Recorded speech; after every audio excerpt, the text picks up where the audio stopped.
Selamlar, ne yapıyorsunuz? İyi misiniz? Bizi soracak olursanız biz çok iyiyiz. Teşekkür ederiz. Şimdi yepyeni bir günden hepinize merhaba öncelikle. Bugün yine Floransa'yı gezmeye, tarihi, turistik, sanat, ne ararsanız bulabileceğiniz bir videoyla yine karşınızdayız. Davut heykelini görmeye gidiyoruz. Evet, sonuç olarak Davut heykelini görmeye gidiyoruz. Rönesans'ın başyapıtı Hazreti Davut'un heykeli, Michelangelo'nun yaptığı versiyonu Accademia del Galeri'de sergileniyor. Şu an oraya gidiyoruz. Sabahın çok erken saati ama sokaklar kalabalık gördüğünüz üzere. Çünkü Floransa'da hayat erken başlıyor. Müzelere gitmek için herkes sabahın köründe yollara dökülüyor. Orada görüşürüz. Bakalım bizi ne kadar uzun bir kuyruk bekliyor. Çünkü bir tık geç kaldık. Bakalım. Erkenden biletleri bulamadık. Evet, İnternetten yine her alamadık. zamanki Bakalım. gibi klasik. Hepsi tükendiği için bulamadık. Göreceğiz. Üstüme diz çöktüm sevdanın. Evet, şimdi zamanda hemen ileriye bir atlayış yapalım. Müzeden çıktıktan sonra çok değerlendirme fırsatı bulamadık. Oturacak bir kafe bulamadık daha doğrusu. Gezmeye devam ettik. Şimdi bu David eseri yılda 8 milyon ziyaretçi alıyor sadece bu eser. Yani rakamın büyüklüğünü şöyle düşünün. Türkiye'ye gelen toplam turist sayısından daha fazla kişi sadece bu heykeli görmek için buraya geliyor. Biliyorsunuz o Ninja Kaplumbağalardaki Rafael, Donatello, Michelangelo ve Leonardo Rönesans sanatçıları. İşte oradaki Michelangelo bu eseri yapan kişi, heykeltıraş. Bu eser Rönesans eserlerinin zirvesi olarak düşünülüyor ve heykelciliğin de yine aynı şekilde zirve noktası olarak görülüyor. 26 yaşında Michelangelo bu eseri yapmaya başlamış ve toplamda 3 yıl içerisinde bitirmiş eseri. Zaten eserin detayları, muazzamlığı, harikalığı hakkında konuşmayacağım. Çok bir şey söylememe gerek yok. Hikayesi çok ilginç. Çok hızlı hikayesini anlatabilirim. Heykelin adı David bu arada. Türkçesi Hazreti Davut'un heykeli. Eski Ahit'te geçen bir hikayeden esinlenerek yaptığı bir eser. Aynı zamanda Kur'an-ı Kerim'de de bu hikayeyle alakalı bir Bakara suresinin bir bölümü bu hikayeyi anlatıyor. Yani Kur'an-ı Kerim'de de o aynı hikaye mevcut. Hikaye şöyle: İsrail ve Filistin savaşında Golyot adında bir dev var. Kimse savaşmaya cesaret edemiyor ve 3 gün, 4 gün bu devle savaşacak birini arıyorlar. Ve Hazreti Davut o zamanlar tabii genç, cılız, çelimsiz ve çobanlık yapıyormuş. Savaştaki görevi de yemek tedarik etmek, teçhizat tedarik etmekmiş. Hiç kimse cesaret edip Godot'un karşısına çıkamayınca ben gider Godot'la savaşırım diyor. Tabii Hazreti Davut'a inanmıyorlar ve diyorlar ki senin tecrüben yok, savaş yeteneğin yok, çelimsiz, incecik birisisin. Sen yapamazsın diyorlar ama Hazreti Davut bir şekilde kralı ikna ediyor ve kral Hazreti Davut'a kendi kalkanını ve kılıcını veriyor. Ama tabii bunlar o kadar ağır ve Hazreti Davut o kadar ince ki bunları taşıyamıyor ve çıkarıyor. Artık herkes iyice umudunu kaybediyor. Ondan sonra Hazreti Davut sadece taşı ve sapını alıyor. Godot'la savaşmaya gidiyor. Godot böyle dev, 2 metreden daha uzun dev bir savaşçı. Sapınıyla alnının tam ortasına en zayıf yerine taşı fırlatıyor ve olduğu yere Godot'u deviriyor. Böylelikle işte günümüze kadar bu efsane ulaşıyor. Genelde herkes Hazreti Davut'un elinde Godot'un kellesini tutarken resmediyor. Ama Michelangelo ilk defa savaşmadan önceki Davut'u tasvir ediyor. Eser 5 metre uzunluğunda, devasa. Zaten müzede de öyle bir tasarlamışlar ki müzeye giriyorsunuz, normal eserler var, eserleri görüyorsunuz ve odadan çıkıp sağa döndüğünüzde upuzun bir koridorun sonunda devasa bir şekilde duruyor ve önünde böyle yüzlerce insan var. İnanılmaz büyüleyici. David'in heykeli bu şekilde. Çok daha fazlasını anlatabilirim tabii ama zaten şu an bile yeterince uzun oldu. Siz buraya gelip çok daha detaylı tecrübe edinebilirsiniz. Müze hakkında konuşacak olursak da müze 2 kattan oluşuyor. İlk katında tabii ki gözdesi David heykeli ve bir diğer heykel de Safinalı Kadınların Acıları isminde bir heykel. O da yine en meşhur heykellerden birisi. Onun haricindeki eserlerin hepsi genellikle Hristiyanlıkla alakalı normal eserler. Yani Ufuzi'den sonra bizim çok ilgimizi çekmedi. Oraları hızlıca geçtik. İlk katta bu arada David heykelinden sonra sola döndüğünüzde koridorun sonunda bir sürü heykellerden oluşan bir oda var. Bu odada çok güzel heykellerin nasıl işlendiği ve hangi tekniklerin kullanıldığı ile alakalı bir video var. O videoyu mutlaka izleyin, boş geçmeyin. Ve orada heykellerin üzerinde ufak ufak noktalar fark ettik. Mutlaka sizin de ilginizi çekerdir. Oradaki görevliye sorduk bu noktalar ne işe yarıyor diye. Görevli de şu şekilde açıkladı. Biliyorsunuz mermer işlenmesi çok zor ve o zamanlar elde etmesi de pahalı bir ürün. Bu yüzden sanatçılar bir hata yaptığında mermer boşa gidiyor ve çok pahalıya mal oluyor. Boyutla alakalı hatalar yapmamak için referans noktaları yerleştiriyorlar. Mesela yana, buruna, alna küçük küçük referans noktalar yerleştiriyorlar ve bu noktaların arasındaki mesafelerle uyumlu, ölçülü şekilde mermerleri işlemeye başlıyorlar. O yüzden buradaki bazı heykellerin üzerinde küçük küçük noktalar var. Müzenin girişi bu arada 12 euro. Biz sabah 8.30 gibi geldik. Ufuzi'den sonra çok erken gelmemize gerek yok diye düşünmüştük. Ama burada Ufuzi'den farklı olarak 10 veya 15 kişilik gruplar halinde alıyorlar ve her grup arasında 10-15 dakika beklemeniz gerekiyor. O yüzden buraya Ufuzi'nin aksine olabildiğince erken gelin ki bekleme sürenizi en kısa alabilirsiniz. Biz saat 10 gibi çıktık. Yaklaşık 1-1,5 saat dolaştık müzeyi. 10 gibi çıktığımızda sıra upuzundu. Bizim beklediğimizin 2 katı bir sıra vardı. Bu da aklınızda bulunsun. Evet, şimdi dediğim gibi müze hakkındaki tüm bilgiler bu şekildeydi. Bir sonraki mekanımızda devam edelim. Evet, arkamda görmüş olduğunuz bu bina aslında bir kilise. Hiç kilise gibi durmuyor. Bunun sebebi de eski zamanlarda bir tahıl pazarı olarak kullanılmasıymış. Zamanında burada insanlar gelip alışveriş yapıyormuş. Sonra günün birinde bir tane adam gelmiş, Kutsal Meryem'in bir resmini çizmiş. Resim o kadar güzelmiş ki insanlar alışveriş yapmayı bırakıp bu resme bakmaya gelmişler ve dua etmeye başlamışlar. Daha sonradan da herkes burada dua edince o dönemin din adamları burayı bir kiliseye çevirmeye karar vermiş. Normalde şu tek kat varmış ve üstüne 2 kat daha inşa edip tahılları depolamak için kullanmışlar. Altında kilise olarak çevirmişler. Etrafında eğer şöyle bir tur atarsanız etrafında böyle heykellerin olduğunu görürsünüz ve sanat öğrencilerinin de o heykellerin resmini çizdiğini görebilirsiniz. Böyle onların nasıl çizmeye başladığını ve nasıl sonuçlandığını görebiliyorsunuz. Keyifli. Evet, şimdi kiliseye giremedik çünkü kilise Eylül ayına kadar kapalı. İçine giremiyorsunuz. Kapının oradan kafanızı uzatıp etrafa bakabiliyorsunuz. Bayağı karanlık duruyor tabii bir kiliseye göre, büyük büyük camlar olmadığı için. İlginç, ortasında kocaman bir mermerden heykel bir sütun var. Localardan birinin yaptırdığı. Buraya gelirseniz mutlaka gelin görün. Etrafındaki heykeller bile tek başına görmeye değer zaten. Şimdi domuz pazarına gidiyoruz ama içinde domuz yok. Dilek dileme vakti geldi. Evet, yaklaşıyoruz. Evet, domuzcuyu sevmek için hazırlanan bir Hazal görüyorsunuz. Bunu T. Lüksemburg'da hazırlamıştı bozuk paralarını. Sen Şimdi kaç onları tane bulmaya dilemek çalışıyorum. istersin? Benimkileri de sen dileyebilirsin. Yok olmaz canım öyle. Ben dilendim de gelmişim gibi. Hazırlıklı gelmekte fayda var. Şimdi neredeyiz? Domuzcuğun önündeyiz. Domuz pazarı demiştik ama pazarın domuzla bir alakası yok.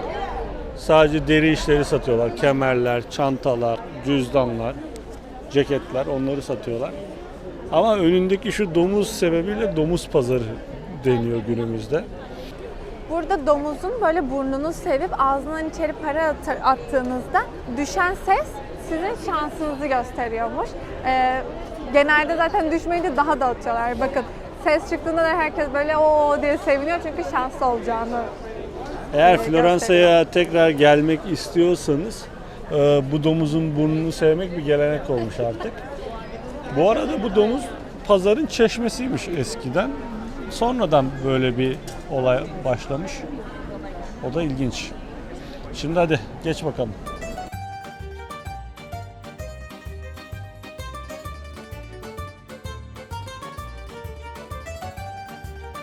Başarılı bir atış oldu. Hem ses çıktı hem içine girdi. Hem de burnuna dokundum. Oo hepsi var. Evet, şimdi domuzcuk arkamızda kaldı. Kaç tane dilek diledin? YouTube kanalı için de dilemişsindir diye düşünüyorum. Eğer bu videomuz böyle 10.000 like aldı, milyonlar izlendiyse bilin ki işe yarıyor. Ya da böyle 5.000 abonemiz falan olduysa bilin ki domuz işe yarıyor. Yorumlardan bakın. Kanala. Bu arada siz şey yapabilir, destek olabilirsiniz. Videoya like atıp abone olabilirsiniz. Evet, lütfen. Bana inanmayalım, falsız kalmayalım demişler. Doğru. Biz de böyle eğlencesine denedik. Şimdi domuz buradaydı. Buradan böyle dümdüz yürüdük ve nereye geldik? Şu meydana geldik. Burada Neptün heykeli var, Davut'un replikası var. Şimdi bu meydan adını Hazal aşağıya yazar. Gelin şimdi daha yakından bakalım meydana. Evet, şimdi ne meydanındayız? Signore meydanındayız. Lazım. O ismi söylemeyi düşünüyorum. Plaza bir şey Signore meydanı. Aşağıya bıraktım. Evet. Şimdi bu meydan adını şu arkamızda görmüş olduğunuz upuzun saraydan alıyor aslında. Bu da Signore Sarayı. Burası bu 1400 yılında belediye sarayı olarak inşa edilmiş. Sonrasında Medici ailesinin taşınıp yaşadığı bir yer haline gelmiş. Medici ailesi yaşadıysa bileceğiniz üzere içerisi sanat eserleriyle, sanat koleksiyonlarıyla dolu muhtemelen ve dışı çok sade duruyor. Ama broşürlerden gördüğümüz kadarıyla içi muazzam güzel. Yine aynı şekilde müze, tabii ki İtalyanlar boş geçmemiş ve Yine paralı. biletli. Biz muhtemelen girmeyeceğiz çünkü yeterince müzeye girdik ve yeterince para harcadık müzeye. Roma'ya da saklıyoruz. Battık. Evet ya battık. Belki bu arada Floransa kart vardı değil mi? 85 euro. Floransa kart var, 85 euro. Ona bakabilirsiniz. Bir sürü müzeyi kapsıyor. Burayı kapsıyor muydu hatırlamıyorum ama web sitesinden kontrol edebilirsiniz. Aklınızda olsun. Evet o mantıklı olabilir o kart çünkü çok fazla müze var ve her birine tek tek 10 euro, 15 euro, 20 euro, 30 euro vermek bir yerden sonra bütçe yakıyor. O yüzden onu buraya gelmeden alıp unutup geldiğinizde temiz bir başlangıç yapabilirsiniz. Biz öyle yapmadık, bir tık pişmanım. Neyse konumuza geri dönecek olursak. Mediciler bir süre burada yaşamışlar. Ondan sonra başka bir saraya taşınmışlar ve burası artık yeni adı Palazzo Vecchio yani eski saray. Şimdi bu sarayın üzerinde hemen sütunların altında önemli tablolar var. İki tanesi aslında ekstra ilgi çekici. Bir tanesi şu görmüş olduğunuz haç böyle kılıçlı kırmızılı. O bir zambak. Floransa'nın sembolü aslında. Rönesans'ın başlarında çokça kullanılmış. Şehrin bir sürü lokasyonunda da yine o zambak figürü var. Yani onu gördüğünüzde bilin ki Floransa'nın simgesine bakıyorsunuz. Şimdi sarayın dışından bu kadar. Etrafta çok fazla heykel var. Kaleden sonra hemen şöyle döndüğümüzde yine inanılmaz tarihi bir eser var. Yani bir alan var daha doğrusu. Karışım yanıma gelsin. Geldim. Bir tık bundan sonra bir tık daha döneceğiz. Başka bir eser var. Burası böyle bir meydan yani. Böyle sanat dolu bir meydan. Sanatla dört bir yanımız çevrili. Burası ne için yapılmış? Bir söyle bakalım bize. Burası o dönemin önemli adamlarının burada meydanda oynanan oyunları izlemesi için yapılmış aslında. Bu meydanda çokça idamlar oluyormuş. Önemli olayların hepsi bu meydanda düzenleniyormuş.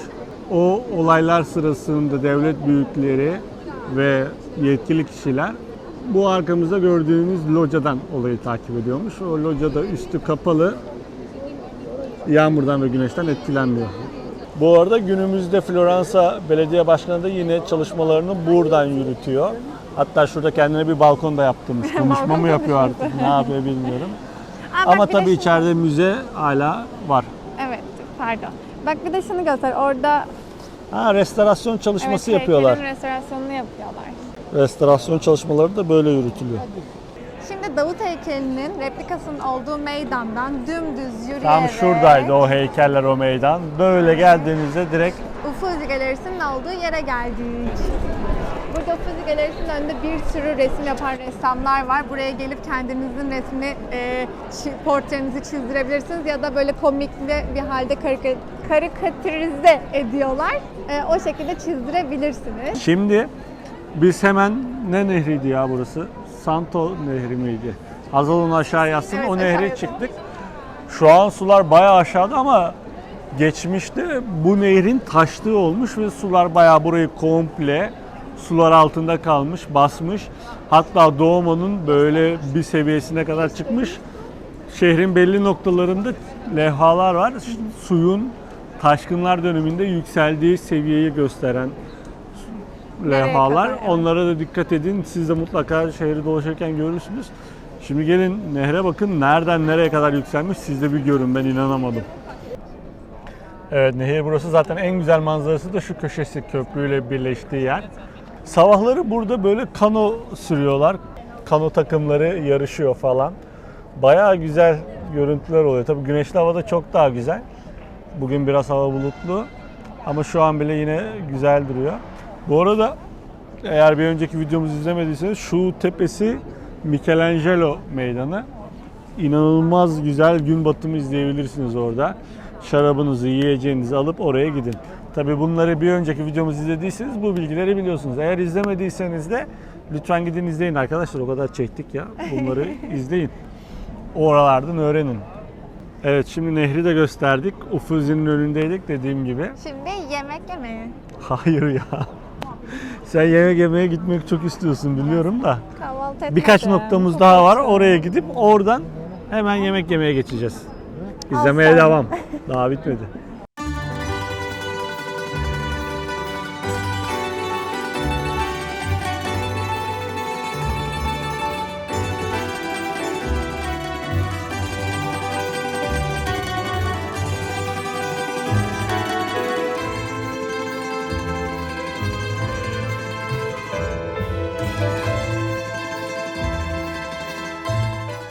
Şimdi Toskana'nın en eski köprüsünün üzerinde yürüyoruz. Burası üstünde alışveriş yapabileceğiniz dükkanların olduğu tek köprü Değil. değil. Ama nadir köprülerden biri. köprülerden biri. Hatırlarsan Venedik'teki de öyle evet, alışveriş doğru. yapılabiliyordu. Sizi denemiştim. Eskiden burada kasapçı dükkanları varmış ve kasapçı dükkanları işte o kirli şeyleri nehre döküyorlarmış. Bu yüzden de çok kötü kokuyormuş. Ama şu Eskiden anda buralarda da güzel. yürüdüğünüzü düşünün. Böyle güzelim, tarihi bir köprü. Leş gibi kokuyor ama böyle burnunuzu tıkıyorsunuz. Aa, İzmir. Evet, haini bıraktıktan sonra arkadaşlar yolumuza devam edelim. Artık beraberiz. Bu YouTube kanalında beraberiz. Var mısınız, yok musunuz? Aşağıya yorumlara bekliyorum. Tamam hadi. Ne oldu? Birlikte konuşalım. Sonra bu kasapçı dükkanların hepsi kapatılmış ve kuyumcu ve mücevherci dükkanlarına dönüştürülmüş ve günümüzdeki halini almış. Hala da onlarca kuyumcu, mücevherci burada. Eğer Avrupa'dan altın almak istiyorsanız, mücevher almak istiyorsanız burada bir sürü dükkan vardı. Mutlaka göz atın. Altın almak mı? Avrupa'ya Aga geçtim be. de. Neyse. Şimdi devam edelim. Yemek yemeyelim. Evet, hadi artık yemek Oley! yiyeceğiz. Yemek yerinde görüşürüz. Görüşürüz.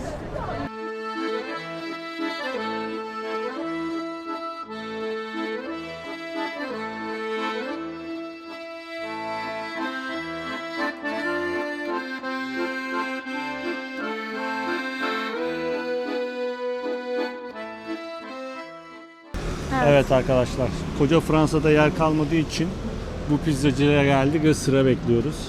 Yeterince aç değilmişiz gibi, yeterince sıra beklememişiz gibi müzelerin önünde. Dedik ki neden bir pizzacının önünde de sıra beklemeyelim. Ama ben sana dedim, benim mikrofonum var, dedin? teşekkürler. Ben sana dedim ki, güzel Ne bir dedin? pizza yemek ister misin? Sen dedin ki evet. Ben dedim ki sana, uygun fiyatlı olsun ister misin? Sen dedin ki evet. Ben dedim ki sana, o zaman şurada bir yer var. Sen dedin ki, o süper, tam gezeceğimiz şeylerin olduğu yerde hemen gitmeliyiz. Dedim mi demedim mi? Evet, çok meşhurmuş. Bakalım. Evet, meşhur değecek mi? pizzacıdayız ama en azından sırası hızlı ilerliyor. Bir de odun ateşi gördüm içeride, mekan da güzeldi. Aynen. sıra Fiyatları dediğimiz- ucuz değil ama. Şöyle Normal. bir sıramız var. Köşede bir yerde. Nehrin diğer öteki tarafında. Bekliyoruz bakalım. Bakın, içeride görüşürüz. Siz bizimle beklemeyin ama az sonra görüşürüz.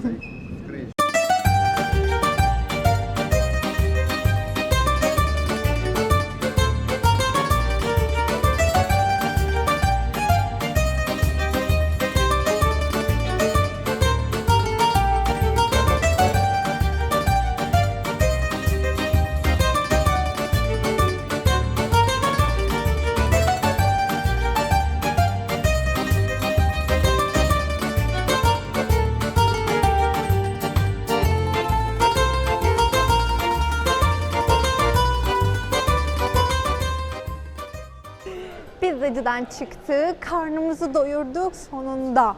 Sonunda. Mutlu musun? Çok mutluyum, çok güzeldi.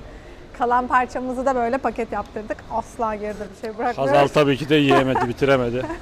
Ben dibine ekmek bile bandım valla. Vallahi doğru söylüyorsun. Nasıl, lezzetli miydi? Çok güzel bir pizzaydı bence. Kenarları falan böyle yumuşacık odun ateşinde pişiriyorlar. Çok güzeldi, inanılmaz hoştu. Ne kadar Tadı bayağı lezzetliydi bu arada. Ama pahalı bir yer. Yani ucuz bir yer değil. Daha ucuz pizzacılara gittik. evet yani İtalya'daysanız Evet. daha ucuz 2 pizzacılara bardak da şarap söyledik yanına. 31 euro mu ne ödedik? Küver ücreti diye bir şey var. Servis ücreti. Ona da bir 2-3 euro veriyorsunuz. Ne söylerseniz söyleyin. Güzel bence. Bu arada gelinir. Saat 3'te kapatıyor klasik.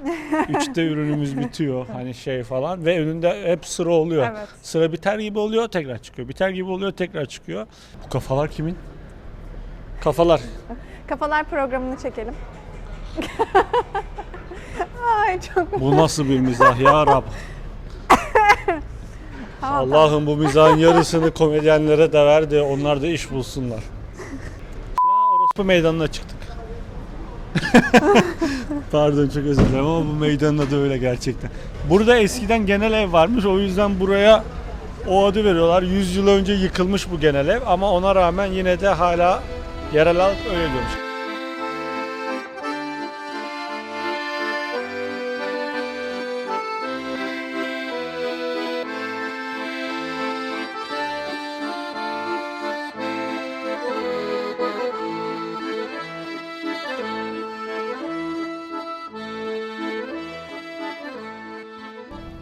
Ponte Yeni Santa mekanımızdan Trinita. merhabalar. Hadi. Arkadaşlar biz buraya Mart sonu Nisan başı geldik. Ve ben dondum. Bak, Burada kızı göster işte, 19-20 tam derece senin gösteriyor. kompanitelikte. Ama o koşuyor şimdi şey. 19-20 derece gösteriyor ama kesinlikle 19-20 derece değil. Çok rüzgar var. Güneş bir çekildiğinde, bir de sokaklar burada dar, sokaklara güneş girmiyor. Binalar birbirine çok yakın. Donuyorsunuz. O yüzden kesinlikle ceket, kalın bir mont. Ya da ben şöyle tercüme edeyim. Güzel fotoğraf çekileceğim diye incecik giyinip bazıları gibi sonra üşümeyin. Şimdi son durağımız olan Santa Trinita Köprüsü'ne geldik. Şöyle upuzun bir köprüdeyiz. Bu köprü de yine Floransa'nın en eski köprülerinden birisi. Ama en eskisi arkada. Onu geçememiş. Ama şöyle bir durum var ki 2. Dünya Savaşı'nda bu köprülerin hepsi Almanlar tarafından bombalanmış. Tam arkamızda gördüğünüz köprü hariç. Ona kıyamamışlar herhalde. Bu köprü de yerle bir edilmiş 2. Dünya Savaşı'nda. Ama sonrasında arkamızdaki nehirin içinden tüm heykelleri, taşları tek tek çıkarmışlar ve orijinal taşlarıyla tekrardan restore etmişler bu köprüyü. Çok güzel, çok tatlı bir köprü. Böyle yürüdüğünüzde tarihi hissedebiliyorsunuz. Yine Santa Trinita meydanına bağlanıyor. Orada da Medici ailesinin diktiği bir dikili taş ve adaleti temsil eden bir heykel mevcut. Ama biz size yeterince heykel gösterdik bu videoda. O yüzden oraya kadar yürümedik. Bizim bugünkü videomuzun sonuna geldik. Gelmedik. Gelmedik mi? Daha gelmedik. Gelmedik. Durun gitmeyin. Gittiniz mi? Kapatmayın. Şimdi biz akşam bir yürüyüşe çıkalım dedik. Resmen 50 metrede bir sokak sanatçılarını gördük. İlk gördüğümüz bir opera sanatçısıydı. Çok güzel söylüyordu. Sesi çok güzeldi. Italia 640.